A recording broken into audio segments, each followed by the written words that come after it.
ॐ पूर्णमदः पूर्णमिदं पूर्णात् पूर्णमुदच्यते पूर्णस्य पूर्णमादाय पूर्णमेवावशिष्यते। ॐ शान्ति शान्ति शान्तिः। शङ्करं शङ्कराचार्यं केशवं बादरायणं सूत्रभाष्य कृतौ वन्दे भगवन्तौ पुनः पुनः।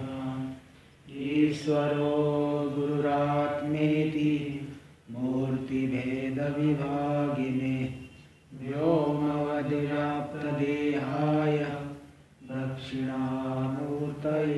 नमः। ॐ शान्ति शान्ति शान्तिः।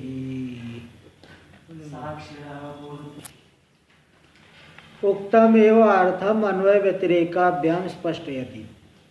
जिस अर्थ को बताया गया ऊपर, क्या ऊपर बता दिए कि अस्ति भाति प्रियम रूपम नाम चेत्यंश पंचकम आद्यत्रयम ब्रह्म रूपम जगद रूपम तत्वद्वयम। अस्ति भाति प्रिय यानी सच्चिदानंद, अस्ति यानी सत्ता, भाति यानी भान चिद ज्ञानांश, और प्रिय यानी आनंद, और रूपम नाम च रूप और नाम, सच्चिदानंद नाम रूप, ये कुल मिला के 5 अंश है। आद्यत्रयम ब्रह्म रूपम जगत रूपम तत्वद्वयम, उसमें से जो आद्य का 3 अस्ति भाति प्रिय ये ब्रह्म रूप है, और जगत रूप बाकी का जो नाम रूप ये जगत का स्वरूप है। इसी अर्थ को अन्वय व्यतिरेक के द्वारा स्पष्ट कर रहे हैं कि जगत का नाम रूप है, एक ये बदलते रहता है, और सच्चिदानंद तो सभी जगह है। अब इसको दिखा रहे हैं अन्वय और व्यतिरेक के द्वारा। श्लोक नंबर 21वां। खं वायु अग्नि जलोर्व्योष जलोर्विषु देवतिर्यं नरादिषु अभिन्नः सच्चिदानन्दा भिद्येते रूपनामनि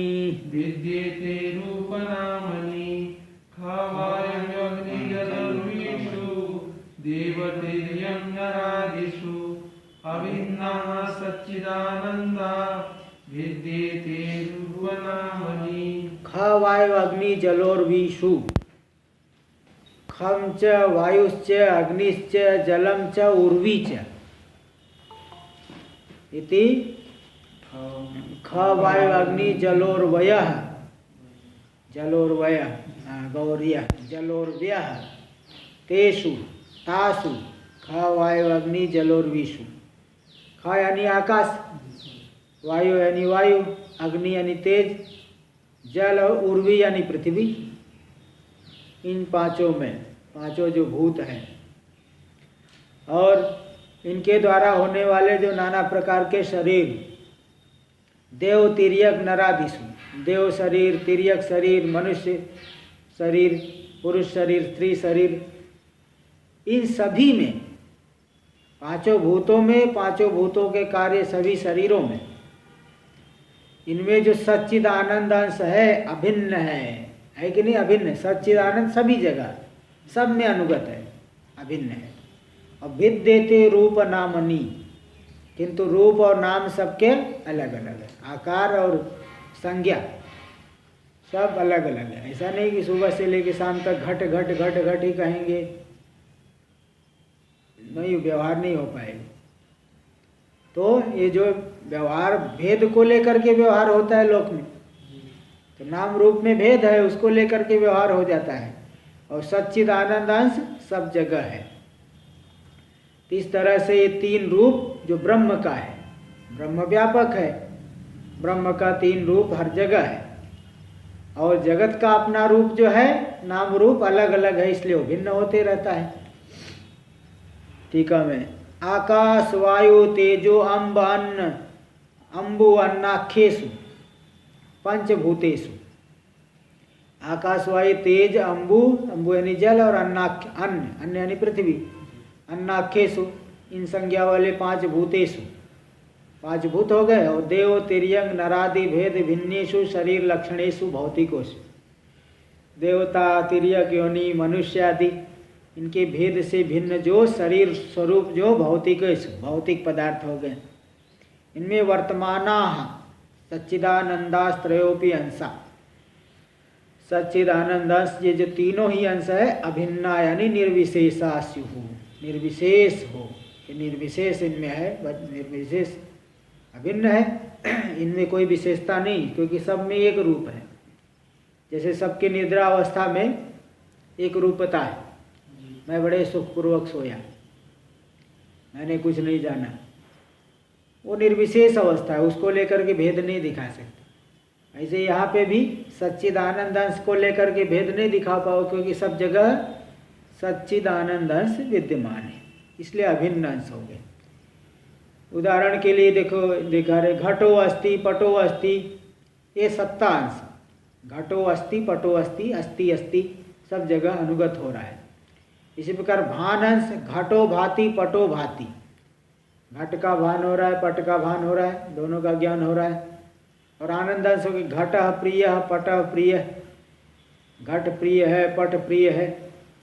इति सर्वत्र अनुवृत्त स्वभावत्वात्, सर्वत्र अनुवृत्त स्वभाव वाला, अनुगत स्वभाव वाला है ये सच्चिद आनंद अंश। तीनों जगह, तीनों जो अंश है सर्वत्र अनुवृत्त है, सभी जगह अनुगत स्वभाव वाला है। जो शत्रु होता है उसमें तो प्रिय बुद्धि नहीं होती है, शत्रु है जैसे, उसमें तो आपको नहीं हो रही, किसी दूसरे को प्रिय हो रही, आपको भी जो है उससे कुछ फायदा होगा तो हाथ मिला लोगे, शत्रु से भी तो प्रिय बुद्धि हो जाती है कि नहीं? फायदा हो अगर शत्रु से भी तो मित्रता हो जाती, मित्र भी शत्रु हो जाते, मित्र शत्रु नहीं हो जाते। हाँ, तो देखो वो तो थोड़ा औपाधिक जो है अंतर आ रहा है, इसलिए हर एक वस्तु किसी न किसी को प्रिय है, प्रियता मालूम पड़ रही, किसी न किसी प्रतिकूलता को लेकर के वही भले अप्रिय मालूम पड़े। हाँ, तो है, इसीलिए सब जगह आनंद अंश है, सब जगह है। लेकिन कोई प्रतिकूलता होने की वजह से, अब जैसे अभी स्वेटर कमरे अलमारी के अंदर रख दिए हो, स्वेटर इस समय प्रिय लगेगा क्या? स्वेटर पहन लेने से ऐसे पसीना पसीना छूटेगा, तो उसका समय आने पे वो प्रिय लगता है, तो प्रियता है उसमें भी, इसीलिए तो छुपा के रखेगा, अलमारी में दबा के रखे हैं, ये थोड़ी कि काम खत्म होते ही फेंक दिए, मालूम है कि उससे हमें सुख मिलेगा। तो है वो, मतलब उचित काल देश काल के अनुसार वस्तु है। तो देखो ये तो औपाधिक वस्तु है ना, अनुकूलता को लेकर के प्रिय मालूम पड़ती है, लेकिन है सभी जगह है। हमारा अधर्म है तो हमको अप्रिय लगेगा, उससे दुख मिलेगा, तो धर्माधर्म इत्यादि भी निमित्त बन जाते हैं, लेकिन है फिर प्रियता तो सब जगह है। घटा प्रिय पट प्रिय इति सर्वत्र अनुवृत्त स्वभावत्वात्, सब जगह अनुवृत्त स्वभाव वाला है। रूप नामनी भौतिकेषु च वर्तमानव, रूप और नाम संज्ञा, नामनी दो वचन है ना, रूपम च नाम च इति रूप नामी, तव रूप नामनी दो वचन। भौतिकेषु च वर्तमानौ, रूप नामात्मको उभौ अपि अंशौ भिद्यते, भौतिक पदार्थों में वर्तमान जो रूप और नाम स्वरूप दो अंश है, संज्ञा और संज्ञा संगी नाम रूप, तो ये आकार, ये दोनों ही अंश भिन्न होते हैं। ईदृक् रूपस तादृक् रूपयो हो घटपट इत्यादि भेद भिन्नत्वेन वर्तते। ईदृक् रूप तादृक् रूप, बोले इस प्रकार का है वह उस प्रकार का है। ईदृक् रूपस, ईदृक् रूपम यशस ईदृक् रूपः, इस प्रकार के आकार वाला है वह उस प्रकार के आकार वाला है। जैसे घट जो है कम्बुग्रीवादिमत आकृति वाला है, और पट जो है लंबा, एकदम लंबा है। ईदृक् रूप तादृक् रूप घटा पटा इत्यादि भेद भिन्नत्वेन, यह इस प्रकार के रूप वाला, वो उस प्रकार के रूप वाला, इसका नाम घट है, इसका नाम पट है। तो इस तरह से इत्यादि भेद भिन्नत्वेन वर्तते, इत्यादि के भेद से भिन्न रूप से वर्तमान है और नाम रूप, ये दोनों भिन्न है। अनिर्वचनीय माया कार्यत्वेन व्यावृत्त स्वभावत्वात्, अनिर्वचनीय माया के कार्य है, इसलिए वो व्यावृत्त स्वभाव अलग अलग है। रूप और नाम व्यावृत्त, और अनुगत है सच्चिदानंद। इस तरह से हो गया, अन्वय व्यतिरिक्त से सिद्ध हो गया।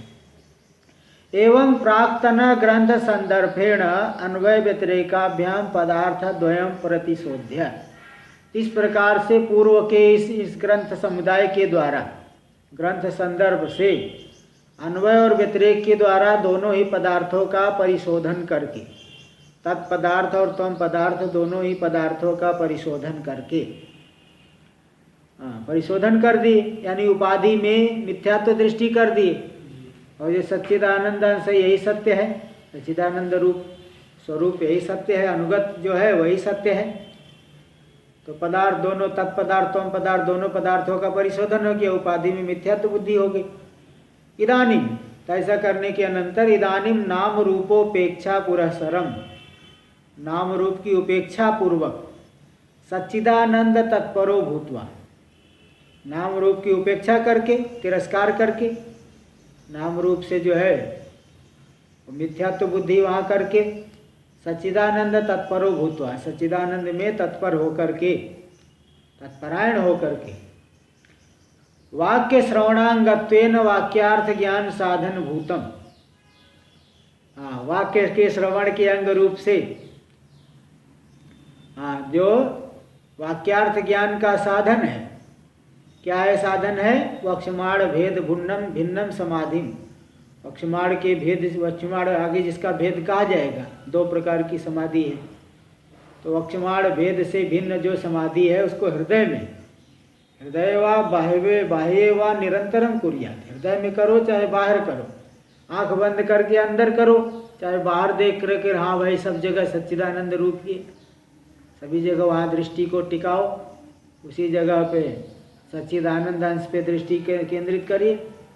तो चाहे हृदय के भीतर समाधि करिए, चाहे बाहर बाह्य पदार्थों में समाधि करिए, सदा जो है सच्चिदानंद तत्पर होकर के वाक्य के श्रवण के अंग रूप से समाधि करनी चाहिए, तभी वाक्यार्थ ज्ञान होगा, तभी वाक्यार्थ बोध होगा। तत्वमसि आदि जो महावाक्यों के अर्थ है, एकता, ऐक्य का बोध तभी हो पाएगा।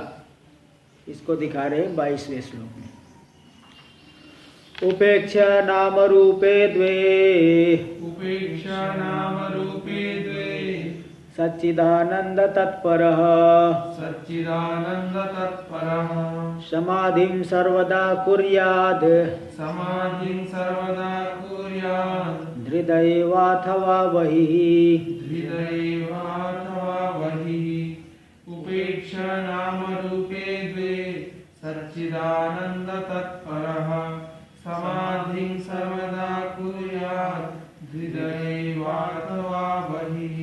उपेक्षा नाम रूपे द्वे, नाम और रूप दोनों की उपेक्षा करके, दोनों का तिरस्कार करके, दोनों से उदासीन हो जाना चाहिए। दोनों में जो है सत्यता बुद्धि नहीं, दिख रहा है बस दिख रहा है, जैसे स्वप्न के पदार्थ दिख रहे हैं लेकिन है नहीं, जागृत में आने भी उपेक्षा कर देता है व्यक्ति। हाँ अरे भाई वो सब क्या, कब तक जो है सोचते रहेंगे उसका, चलो अपना काम करेंगे। तो जैसे नाम रूप की, स्वप्न के नाम रूप की उपेक्षा करके अपना व्यवहार करने लगा जागृत, ऐसे जागृत के भी नाम रूप की उपेक्षा करके सच्चिदानंद में ही केंद्रित हो जाना चाहिए। तो नाम रूप दोनों की उपेक्षा करके सच्चिदानंद में तत्पर होकर के, सच्चिदानंद अंश में ही तत्पर होकर के उसी में चित्त को लगा करके, समाधिं सर्वदा कुर्यात्, सदा ही समाधि करे, सदा ही चित्त को उसी में एकाग्र रखे। हृदय वा अथवा बहि, हृदय देश में अथवा बाहर, बाह्य देश में अथवा हृदय देश में सदा समाहित होकर के सच्चिदानंद में ही चित्त को एकाग्र करके स्थित होना चाहिए, स्थित रहे, समाहित रहे, तभी जा करके वाक्यार्थ का ज्ञान होगा, महावाक्यों का अर्थ जो है एकता, उस ऐक्य का बोध हो पाएगा। देखिए टीका में, उपेक्षेति जगत रूपे नाम रूपे द्वे। जगत रूप है, नाम और रूप, ये दो है, ये दो जगत रूप है। इनकी उपेक्षा करके मतलब अवज्ञाय, उनकी अवज्ञा करके, तिरस्कार करके, उदासीनी कृत्य। अब कैसे तिरस्कार करना है? कोई गाली देना है क्या? सुबह से ही गाली देने लग गए, अरे इसने तो मुझे फंसा दिया है, ये फालतू है, ऐसे वैसे, सुबह से ही गाली देने बैठ गए। गाली नहीं देना है, उपेक्षा करके मतलब उदासीनी कृत्य, उदासीन हो करके वहां से उद ऊपरी आसीना, उद आसीना, उद यानी ऊपरी, इनसे ऊपर, यहाँ से वहां से दृष्टि हटा लेना, यही उपेक्षा करना, उदासीन हो गए, है ना। कहीं से जो है आप देखने लग गए और दिखाने लग गया, कोई नाटक जो है देख रहे हो तो दिखा रहा है वो सामने वाला। ऐसे ही यहाँ पे भी अब आप बाह्य वस्तुओं को ज़्यादा महत्व दे रखे हो, इसलिए वो बाह्य वस्तुएं पीड़ा दे रही है, उनका महत्व कम कर दो। जैसे जैसे कम कर दो तो वैसे ही दुख का अनुभव नहीं होगा। तो वहाँ से दृष्टि को उपेक्षा करके, अवज्ञा करके, तिरस्कार करके मतलब उदासीन हो करके। सच्चिदानंद तत्पर है, यानी सच्चिदानंद रूप ब्रह्मात्मनि व तात्पर्यवान। सच्चिदानंद रूपी जो ब्रह्म है, ब्रह्म से अभिन्न आत्मा, उसी में ही तात्पर्य वाला हो करके, मतलब तदेक चित्त, उसी में ही चित्त को लगा करके, सच्चिदानंद अंश में ही चित्त को लगा करके। तो तादृशो भूत्वा इत्यर्थ, उस प्रकार को वहाँ पे ही तत्पर हो करके, समाधिम वक्षमाणम चित्तम समाधानम। समाधि मतलब चित्त की समाधान, एकाग्रता, चित्त का एकाग्र होना, सजाती वृत्तियों का प्रवाह चलना, सजाती वृत्ति सदा रहे। तो सर्वेंद्रियाणि हृदय कमले निरुद्ध्य, संपूर्ण इंद्रियों को हृदय कमल में निरोध करके, हृदय कमल में इनका निरोध करके। वागादि इंद्रियाणाम स्व गोलकावस्थानेपि तेषां वृत्ति मात्रम निरुद्ध्य। वाग आदि इंद्रियों को अपने अपने गोलक में अवस्थान होने पर भी उनकी वृत्ति मात्र का, यानी संपूर्ण वृत्तियों का निरोध कर, मन से अतिरिक्त उनकी वृत्ति नहीं होनी चाहिए, है ना। इसलिए प्रत्याहार कर लिए, हाँ, स्व प्रत्याहार का लक्षण आया है कि विषयों से वो हटा लेना, इसका लक्षण है ना, योग सूत्र में आया है। विषया संप्रयोगे इंद्रियाणाम चित्त से स्वरूपानुकारा योग, ऐसा कुछ लक्षण है। स्व विषय का यानी तत्त इंद्रियों के विषयों का संबंध नहीं होने पर इंद्रियों का चित्त के स्वरूप के अनुसार अनुकरण करना, यानी चित्त से अतिरिक्त उनकी सत्ता नहीं रह जाना। तो वही बात यहाँ दिखा दिए कि तत्र तत्र वागादि इंद्रियाणाम स्व गोलकावस्थानेपि, वागादि इंद्रियों को अपने अपने गोलक में अवस्थान कर देने पर, अवस्थान होने पर भी तेषां वृत्ति मात्रम निरुद्धे, उनकी संपूर्ण वृत्तियों का निरोध करके, शरीराद अंतर्देव बाह्य देशे वा, शरीर के भीतर अथवा शरीर के बाह्य देश में, वक्षमाण प्रकारेण निरंतरम कुर्यात्, आगे कहे गए प्रकार के द्वारा निरंतर समाधि को करें।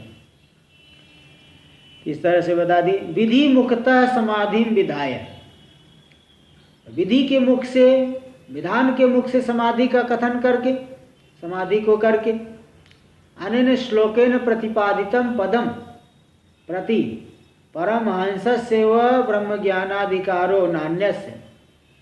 अब इसके द्वारा इस श्लोक के द्वारा प्रतिपादित जो पद है, जिस प्राप्तव्य पद का कथन किया गया है, उसके प्रति परमहंसस्य व ब्रह्म ज्ञानाधिकारो नान्यस्य, परमहंस का ही यह ब्रह्म ज्ञान में अधिकार है, नान्यस्य अन्य का नहीं, इति अर्थात उच्यते, अर्थात ये बताई जा रही। मतलब सच्चिदानंद तत्पर जो हो गया, जो परमहंस है, नाम रूप का तिरस्कार कर दिया, संपूर्ण ऐषणाओं का परित्याग कर दिया, उसी का ब्रह्म ज्ञान में अधिकार है।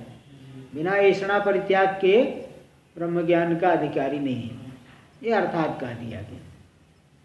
एतत् श्लोकार्थानुष्ठानस्य अन्यस्मिन् असंभवात्, इस श्लोक में कहे गए अर्थ का अनुष्ठान करना अन्य में संभव नहीं। परमहंस को छोड़ करके जिसने ऐषणात्रय का परित्याग किया है उसी में संभव है। सच्चिदानंद में तत्पर हो जाना परमहंस में ही संभव है, अन्य में नहीं। इसलिए परमहंस सेवा संभवाच्य, अन्य में संभव नहीं, परमहंस में ही संभव है। इसलिए परमहंस वह जो सदा ही समाधि को करे, सदा ही चित्त को समाहित रखे, उसी तत्व में ही केंद्रित रखे। एवं ब्रह्म जिज्ञासु मुमुक्षुम प्रतिनिधि ध्यासितव्य इत्येतद् वाक्यानुसारेण अवश्य कर्तव्यत्वेन समाधि विधाय। इस तरह से जो ब्रह्म जिज्ञासु है, मुमुक्षु है, ब्रह्म को जानना चाहता है, मुक्ति की इच्छा है उसके अंदर, इसलिए ब्रह्म को जानना चाहता है। जब तक बुभुक्षा है ब्रह्म को ठीक ठीक नहीं जानना चाहता है ना। भोग की इच्छा है तो ब्रह्म को कहाँ ठीक से जानना चाहते। कि जब मुमुक्षा तीव्र हो गई है तो ब्रह्म को वास्तव में वो जानना चाहती है। वो ऐसे मुमुक्षु के प्रति समाधि का विधान करके किस शब्द के द्वारा, निधिध्यासितव्य इत्येतत् वाक्यानुसार, जो श्रोतव्यो मंतव्यो निधिध्यासितव्य, आत्मा वारे द्रष्टव्य, आत्मा का दर्शन करना चाहिए। कैसे दर्शन करे? श्रोतव्यो मंतव्यो निधिध्यासितव्य, श्रवण करना चाहिए, मनन करना चाहिए, निधिध्यासन करना चाहिए। इत्येतद् वाक्यानुसारेण अवश्य कर्तव्यत्वेन समाधि विधाय। इस वाक्य के अनुसार अवश्य कर्तव्य रूप से समाधि का विधान करके इदानीं तस्य समाधेर अवान्तर भेदम दर्शयन्, अभी जो है उस समाधि के अवान्तर भेद को दिखाते हुए एतान समाधि हृदयन कुर्यादित्या, अवान्तर भेद को दिखाते हुए इन समाधियों को हृदय में करे, इसको बता रहे हैं। तो समाधि जो है दो प्रकार की है, यहाँ दिखा रहे हैं। जो अर्थ ये वेदांत सार में भी आया था, तो बस यहाँ से के ही समझ लो, वहाँ भी दिखा दिए हैं, ऐसे ही करना है। देखिए श्लोक नंबर 23। सविकल्पो निर्विकल्प निर्विकल्पः सविकल्पो निर्विकल्पः समाधिर्द्विविधो हृदि समाधिर्द्विविधो हृदि दृश्य शब्दानुविद्धेन सविकल्पः पुनर्द्विधा सविकल्पः पुनर्द्विधा सविकल्पो निर्विकल्पः समाधिर्द्विविधो हृदि दृश्य शब्दानुविद्धेन सविकल्पः पुनर्द्विधा। मुख्य रूप से समझना चाहिए, जैसे पंचदशी में भी बताया है, ध्यात्री ध्याने परित्यज्य क्रमाध्ययैक गोचरम निवात दीपवच्चित्तम समाधिरविधीयते। ध्यात्री ध्याने परित्यज्य क्रमाध्ययैक गोचरम, जब समाधि कर रहे तो मैं ध्यान करने वाला हूँ। मैं किसका ध्यान कर रहा हूँ? हो गया ध्येय। क्या कर रहा हूँ? ध्यान करूँगा। मैं ध्यान करने वाला हूँ, मैं ध्यान कर रहा हूँ और मैं इसका ध्यान करूँगा। तो ध्याता ध्यान ध्येय ये तीनों रहते, त्रिपुटी रहेगी, तीन आकार रहा, एक ध्यान करने वाला, एक ध्यान क्रिया और एक ध्येय। तो जब समाधि में रहा, समाधि करने लगा, आरंभ में तो त्रिपुटी है, फिर बाद में वही ध्यात्री ध्यानी परित्य, इतना ज़्यादा चित्त एकाग्र हो गया ध्येय में कि भूल गया कि मैं ध्यान करने वाला कर रहा हूँ और मैं ध्यान करने वाला हूँ। ध्यान और ध्याता और दोनों को का परित्याग करके, मतलब मैं ध्यान कर रहा हूँ, ध्याता हूँ, मैं ध्यान क्रिया को कर रहा हूँ, इन दोनों को पूरी तरह से विस्मरण हो करके केवल ध्येयाकार वृत्ति, ध्यात्री ध्यानी परित्यज्य क्रमात् ध्येय का गोच, क्रमात् परित्यज्य क्रम से परित्याग करके ध्येय का गोचरम, ध्येय वस्तु मात्र को विषय करने वाली जो वृत्ति है, निवात चित्त है, निवात दीपवत, जैसे वात रहे वायु रहित स्थान में रखा गया दीप, एकदम सीधी उसकी लौ सीधी जो है एकदम चलती है। तो निवात स्थान में रखे गए दीप के समान जो चित्त की स्थिति हो जाए, केवल ध्येय आकार, इसे क्या कहते हैं? समाधिर विधीयते। सामान्य रूप से आया है। अब उसी का दो भेद देखिए यहाँ पे, सविकल्पो निर्विकल्प का। सविकल्पक समाधि जिसमें त्रिपुटी रहती है तो सविकल्पक हो गई। त्रिपुटी गायब हो गए निर्विकल्पक, सामान्य रूप से यही अर्थ करते हैं, उसी में और भी थोड़ा गहराई से यहाँ बता रहे हैं। तो समाधि दो प्रकार की है, सविकल्प और निर्विकल्प समाधि। और सविकल्प में भी दो भेद है, दृश्य शब्दानुविद्ध न, दृश्यानुविद्ध और शब्दानुविद्ध सविकल्प। दृश्यानुविद्ध होगी और शब्दानुविद्ध, दोनों को बताएंगे आगे, अगले श्लोक में आ रहा है। दृश्यानुविद्ध क्या है, शब्दानुविद्ध क्या है, ये एक एक श्लोक में दिखा रहे। तो दृश्य शब्दानुविद्धेन सविकल्पकः पुन सविकल्प पुनर्द्विधा, सविकल्प दो प्रकार का हो गया। तो कुल मिला के तीन, सविकल्प के दो भेद और निर्विकल्पक, निर्विकल्प समाधि, ये तो मतलब दो ही है, सविकल्प के अवान्तर दो भेद हो गए। टीका में देखिए, सविकल्प इति सविकल्प समाधिर निर्विकल्प समाधिर इति समाधिर द्विविधो, यानी द्विप्रकारो भवेत्। सविकल्प समाधि और निर्विकल्प समाधि इस प्रकार से समाधि का इस कितनी है, दो प्रकार की है। दृश्यानुविद्ध सविकल्पः, शब्दानुविद्ध सविकल्पकः, सविकल्पकः। दृश्यानुविद्ध दृश्य में अनुगत, दृश्य से संबद्ध जो सविकल्पक है, और शब्द से संबद्ध सविकल्पक, ये सविकल्पक के दो भेद हो गए। इति सविकल्प समाधिरपि द्विप्रकारो भवेत्, सविकल्प समाधि भी क्या हो गई, दो प्रकार की हो गई। एवं उक्त प्रकारेण दृश्यानुविद्ध सविकल्प समाधि सविकल्पक समाधि, शब्दानुविद्ध सविकल्पक समाधिर निर्विकल्पकस्येति त्रिप्रकारम समाधि। ये जो तीन प्रकार की हो गई, सविकल्पक के दो भेद और निर्विकल्पक, इन तीनों प्रकार की समाधि को क्रमेण, क्रम से, पहले दृश्यानुविद्ध, फिर शब्दानुविद्ध और फिर निर्विकल्पक में चले जाए, इन क्रम से हृदय में इनको कर्म करना चाहिए। तीसरा दृश्य मिश्रो दृश्यानुविद्ध, शब्द मिश्र शब्दानुविद्ध, देखो दे दिए, जो दृश्य से मिश्रित है ऐसी समाधि क्या कहेंगे, दृश्यानुविद्ध, और शब्द से मिश्रित है तो शब्दानुविद्ध। ये जो है दो प्रकार की ये हो गई। अब इसको दिखा रहे एक एक श्लोक के द्वारा। सविकल्पो निर्विकल्पश्चेति सविकल्पस्य प्रथमोद्दिष्टत्वात्, सविकल्प और निर्विकल्पक, इस तरह से सविकल्प समाधि जो है प्रथमोद्दिष्ट है, प्रथम उसका निर्देश किया गया ना, तो सविकल्पक का प्रथम निर्देश किया गया, इसलिए तत्रापि दृश्य शब्दानुविद्धेन इति दृश्यानुविद्धस्य प्रथमोद्दिष्टत्वात्, सविकल्पक में भी दो भेद बताया, दृश्य शब्दानुविद्धेन 23वें श्लोक में आया, तो पहले दृश्यानुविद्ध आया, बाद में शब्दानुविद्ध, इसलिए उन दो के बीच में भी दृश्यानुविद्ध से वह प्रथमोद्दिष्टत्वात्, सबसे पहले उद्दिष्ट है, निर्दिष्ट है। इसलिए अंतर दृग दृश्य विवेकम दृगेकनिष्ठम दृश्यानुविद्धम सविकल्प समाधिम तावत दर्शयति।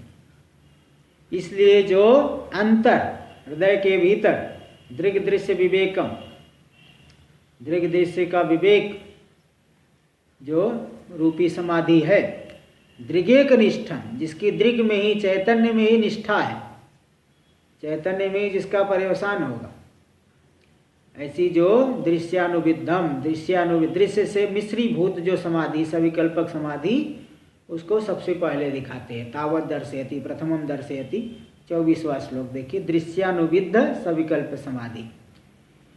कामाद्या चित्तगा दृश्यास, कामाद्या चित्तगा दृश्यास, तत्साक्षित्वेन चेतनम, तत्साक्षित्वेन चेतनम, ध्याये दृश्यानुविद्धोऽयं, ध्याये दृश्यानुविद्धोऽयं, समाधि सविकल्पकः, समाधि सविकल्पकः। कामाद्याश्चित्तगा दृश्यास्, तत्साक्षित्वेन चेतनं, ध्यायेत् दृश्यानुविद्धोऽयं, समाधि सविकल्पकः।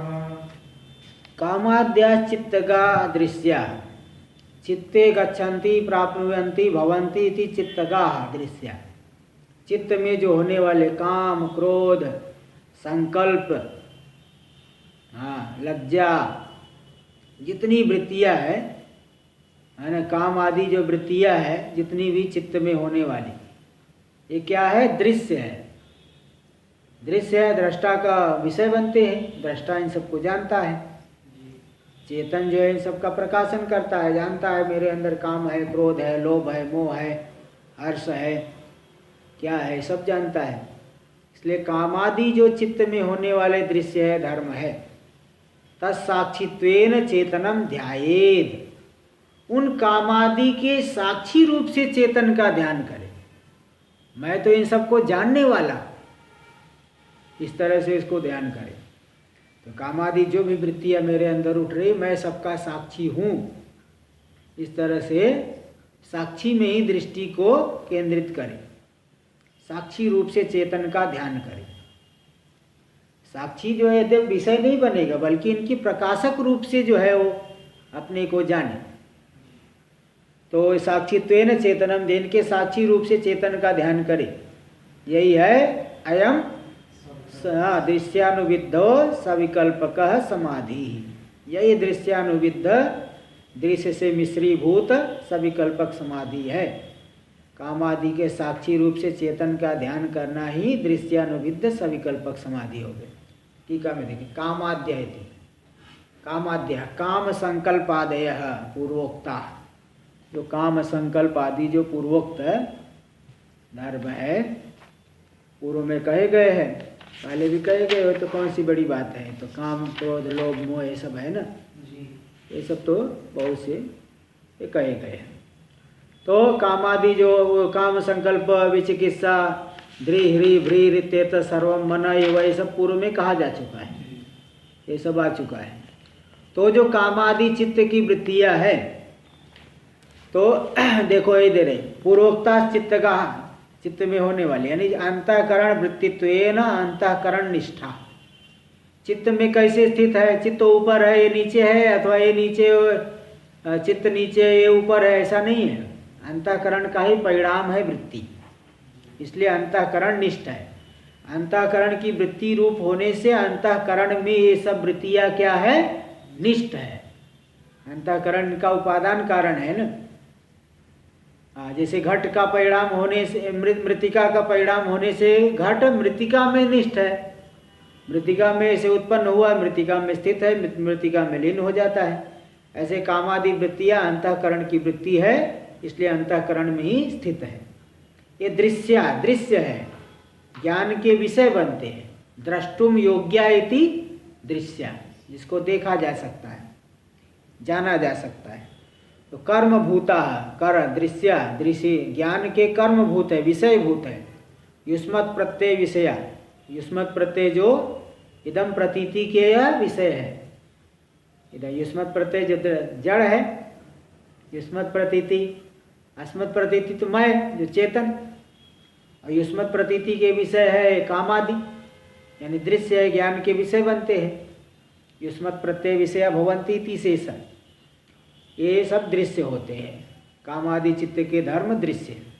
तत्साक्षित्वेन मतलब तेषां कामादि चित्तगत दृश्यानां प्रकाशकत्वेन, ये काम, क्रोध, लोभ, मोह इत्यादि जो चित्त के धर्म है, इनके प्रकाशक रूप से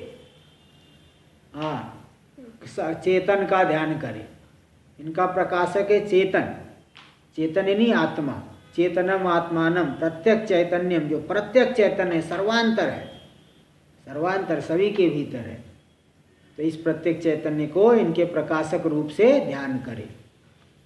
देखिए ये तक, हाँ जी बोलिए। ये जो युष्मत् प्रत्यय विषय है, मतलब दूसरा है, दूसरी चीज है, अस्मत् नहीं है सर। हाँ, युष्मत् जैसे ये ब्रह्म सूत्र में ये शब्द दिए है, तो युष्मत् मतलब देखो क्या है ना, एकदम अस्मत् प्रत्यय, अहम, उसके ठीक विपरीत दिखाने के लिए युष्मत् प्रत्यय। इदम कहना चाहिए, इदम प्रतीति का विषय जो सामने दिख रहा हो, इदम प्रतीति, लेकिन एकदम विरोध दिखाने के लिए युष्मत् शब्द का प्रयोग किए।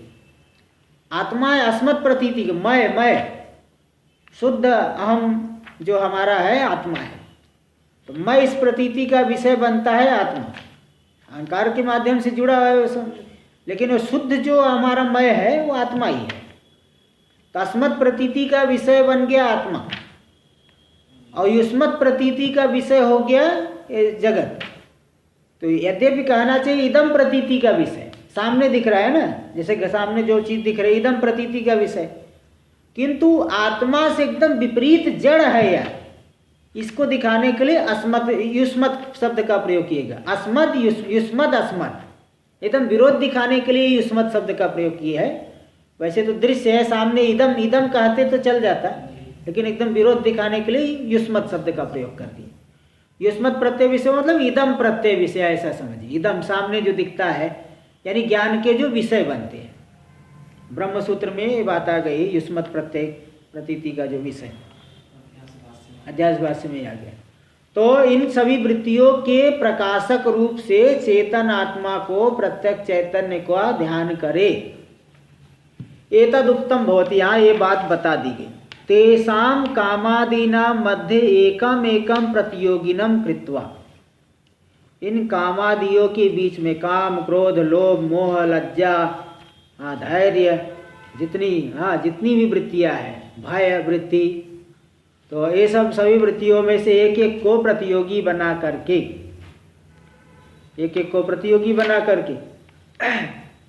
प्रतियोगी मतलब संबंधी बना करके, इनके जो साक्षी है, एक एकम प्रतियोगिनम कृत्वा अस्य कामस्य यत् साक्षीभूतम चैतन्यम, इस काम का जो साक्षीभूत चैतन्य है, तदेव मम यथार्थम स्वरूपम, वही मेरा यथार्थ स्वरूप है। एक एक वृत्ति को ऐसा प्रतियोगी बना करके, कोई भी जो है किसी का ध्यान कर रहे, प्रतियोगी मतलब संबंधी बना करके, इसका प्रतियोगी बना के इसका ध्यान कर रहे, कोई किसी मतलब आत्मा का ध्यान करना है, आत्मा कैसे जानना है, जो काम वृत्ति का साक्षी है, जो इसका प्रकाशक है। इसी प्रकार क्रोध वृत्ति आई, उसका जो साक्षी है। एक एक वृत्ति को प्रतियोगी बना करके इन कामादि का जो साक्षीभूत चैतन्य है, तदेव मम यथार्थम स्वरूपम, वही मेरा वास्तविक स्वरूप है। इत्येवं निरंतरम प्रत्यग रूपम चिन्मात्रम भावयति, इस प्रकार से निरंतर ही उस प्रत्यग रूप जो प्रत्येक है, सर्वांतर है, प्रत्येक स्वरूप वाले चिन्ह मात्र की भावना करे, ध्यान करे थी। एवं मुक्त प्रकारेण चिन्ह मात्रे भाविते सति। हाँ जी बोलिए। वैसे जो प्रतियोगी का जो मीनिंग होता है और जगहों पे वहाँ होता है उल्टा कॉम्पिटिशन। हाँ, विरोधी अर्थ होता है ना। हाँ, यहाँ पर संबंधी। हाँ, संबंधी अर्थ लेंगे, प्रतियोगी यानी संबंधी भी होता है। जैसे देखो, हाँ, प्रतियोगी यानी संबंधी अर्थ है। एक एक जो एक एक कामादि को प्रतियोगी बना, क्योंकि जो भाई जहाँ प्रकाश से प्रकाशक भाव है, तो प्रकाश से हो रहा है काम और उसका प्रकाशक है चैतन्य, तो प्रतियोगी जो है काम हो गया, प्रकाशक प्रतियोगी मतलब जिस प्रकाश से हो गया। तो एक प्रतियोगी अनुयोगी बोलते हैं ना, प्रतियोगी बना करके, तो एक एक काम आदि को प्रतियोगी बना करके उसको संबंधी रूप से कि हमारे इसका हम ध्यान कर रहे हैं, इसका हमें ज्ञान हो रहा है, तो कामादि हो गए प्रतियोगी, और उसका मतलब जो प्रकाश से हो गया, और इसका प्रकाशक हो गया चैतन्य। हर जगह प्रकाशक तो चैतन्य ही है, कामादि वृत्तियाँ अलग अलग है। तो इसके इस तरह। हाँ जी, अगर इसका अर्थ विरोधी अर्थ में करें तो कि मैं अलग हूँ और कामादि मुझसे अलग है, मेरे प्रतियोगी हैं, मैं उसका दृष्टा हूँ, ये अर्थ करेंगे तो नहीं चलेगा। प्रतियोगी मेरा प्रतियोगी हो मतलब हाँ ठीक है, ऐसा मतलब जड़ है, ये जड़ है, मैं चेतन हूँ, इस तरह से प्रतियोगी कर दे। बाकी ऐसे प्रतियोगी का संबंधी भी कहीं के लेते हैं, हर जगह प्रतियोगी यानी विरोधी है ऐसा नहीं। इसका हाँ, कामादि के जो साक्षी हूँ मैं, तो मतलब कामादि का प्रकाश से प्रकाशक भाव संबंध बन रहा है ना दोनों के बीच में, संबंध को लेकर के वो संबंधी हो गया, प्रतियोगी हो गया, ये प्रकाशक हो गया, वो प्रकाश से हो गया। इस तरह से ये प्रतियोगी बना करके उनका जो साक्षी चैतन्य है वही मेरा यथार्थ स्वरूप है, इस तरह से भावना करें। एवं मुक्त प्रकारेण चिन्मात्रे भाविते सति, इस प्रकार से चिन्मात्र के भावित होने पर, उनके ध्यात होने पर, उनका ध्यान होने पर, सति अयम दृश्यानुविद्ध, यही समाधि हो गई दृश्यानुविद्ध। दृश्य से मिश्रीभूत जो है, कामादि के साक्षी रूप से जो आत्मा का ज्ञान हुआ, ये समाधि हो गई सविकल्पक समाधि। दृश्यानुविद्ध सविकल्पक समाधि रीति उच्यते इति शेष, ये शेष है। अब इसमें नैष्कर्म्य सिद्धि में श्लोक आया है, नरते स्याद् विक्रियाम दुखी साक्षिता का विकारिण धि विक्रिया सहस्राणाम साक्ष्यतो हम अविक्रिय इति नैष्कर्म्य सिद्धिकार उक्तत्वात्। नैष्कर्म्य सिद्धिकार सुरेश्वराचार्य जी उन्होंने ये लिखा है, नरते स्याद् विक्रियाम दुखी, बिना विकार के ऋते विक्रियाम न दुखी स्यात्। नरते स्याद् विक्रियाम दुखी, है ना, बिना किसी विकार के मैं दुखी नहीं हो सकता, विकार को लेकर के ही दुखी हूँ। साक्षिता का विकारिण, इसलिए जो विकारी हो साक्षी कैसे हो सकता है, इसलिए इन बुद्धि के विकारों के माध्यम से दुख आदि का अनुभव होता है। इसलिए बिना विक्रिया के दुखी नहीं, आत्मा में दुख का ज्ञान नहीं। इसलिए विकार, क्योंकि अगर आत्मा स्वाभाविक रूप से विकारी होता, विकारिण का साक्षिता, विकारी कोई साक्षी नहीं है, बिना विकार के कोई दुख नहीं हो, दुख का अनुभव नहीं हो सकता। यानी बुद्धि विकारों को लेकर के ही दुख मालूम पड़ता है, वास्तव में नहीं, आत्मा विकारी नहीं, क्योंकि जो विकारी होगा वो साक्षी नहीं हो सकता। साक्षिता का विकारिण, विकारी में कोई साक्षित्व नहीं। धी विक्रिया सहस्राणाम साक्ष्यतोहम अविक्रिया, और जितने भी धी विकार है, जितनी वृत्तियां बदल रही है, हजारों बुद्धि की विकारों का मैं साक्षी हूँ। अतो हम अविक्रिया, इसलिए मैं अविकारी हूँ, क्योंकि विकारी में साक्षिता नहीं होती, और मैं तो धी विक्रिया, हजारों धी विक्रिया का साक्षी हूँ, इसलिए मैं अविक्रिय हो, निर्विकार हूँ। इति नैष्कर्म्य सिद्धिकार उक्तत्वात्। इस तरह से नैष्कर्म्य सिद्धिकार ने कहा है। इसलिए बुद्धि की जितनी वृत्तियां है उन सबके साक्षी रूप से जो आत्मा का ध्यान हो गया, यही है सविकल्पक समाधि। ये दृश्यानुविद्ध दिखाए। अब अगले श्लोक में शब्दानुविद्ध इसको बताएंगे, इसको हम लोग कल ही करेंगे। ओम पूर्णमदः पूर्णमिदं पूर्णात् पूर्णमुदच्यते पूर्णस्य पूर्णमादाय पूर्णमेवावशिष्यते। ओम शांति शांति शांति। शंकरं शंकराचार्यं केशवं बादरायणं सूत्रभाष्य कृतौ वंदे भगवन्तौ पुनः पुनः। ईश्वरो गुरुरात्मेति मूर्तिभेदविभागिने व्योमवद्व्याप्तदेहाय दक्षिणामूर्तये नमः। ओम शांति शांति शांति।